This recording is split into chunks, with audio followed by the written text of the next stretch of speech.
किसी मुल्क में एक जालिम व मगरूर बादशाह रहा करता था। उसने एक अजीमुशान महल बनवाया और उसकी तामीर पर काफी माल खर्च किया। जब तामीर मुकम्मल हो चुकी तो उसने इरादा किया कि मैं सारे महल का दौरा करूं और देखें कि यह मेरी ख्वाहिश के मुताबिक बना है या नहीं।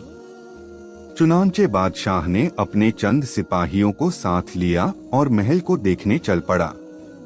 अंदर से देखने के बाद उसने महल के बैरूनी हिस्सों को देखना शुरू किया और महल के इर्द गिर्द चक्कर लगाने लगा। एक जगह पहुंचकर वो रुक गया और एक झोंपड़ी की तरफ इशारा करते हुए पूछा, यह हमारे महल के साथ झोंपड़ी किसने बनाई है?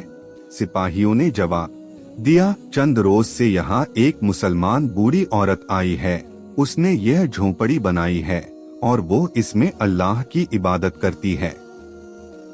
जब बादशाह ने यह सुना तो बड़े मगरूराना अंदाज में बोला, उस गरीब बुढ़िया को यह जुर्रत कैसे हुई कि हमारे महल के करीब झोंपड़ी बनाए? इस झोंपड़ी को फौरन गिरा दो। हुक्म पाते ही सिपाही झोंपड़ी की तरफ बढ़े। बुढ़िया उस वक्त वहां मौजूद न थी।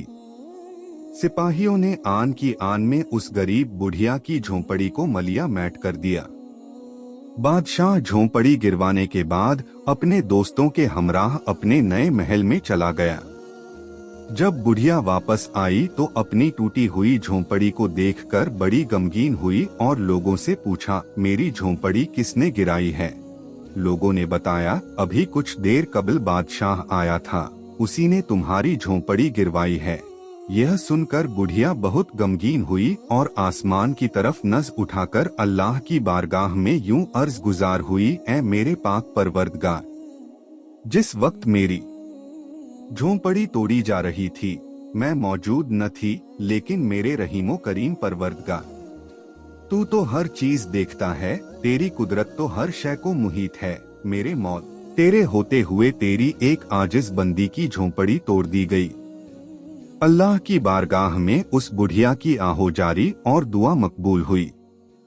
अल्लाह ने हजरते सैयदुना जिब्रील को हुक्म दिया कि इस पूरे महल को बादशाह और उसके सिपाहियों समेत तबाहो बर्बाद कर दे। हुक्म पाते ही हजरते सैयदुना जिब्रील जमीन पर तशरीफ लाए और सारे महल को उस जालिम बादशाह और उसके सिपाहियों समेत जमीन बोस कर दिया। यह हकीकत है कि जालिम को उसके जुल्म का बदला जरूर दिया जाता है। मजलूम की दुआ बारगाहे खुदाबंदी में जरूर कबूल होती है। अल्लाह हमें जालिमों के जुल्म से महफूज रखे और हमारी वजह से किसी मुसलमान को कोई तकलीफ न पहुँचे। ऐ अल्लाह हमें हर वक्त अपनी हिफ्नो अमान में रख और हमारा खातिमा ईमान पर करना।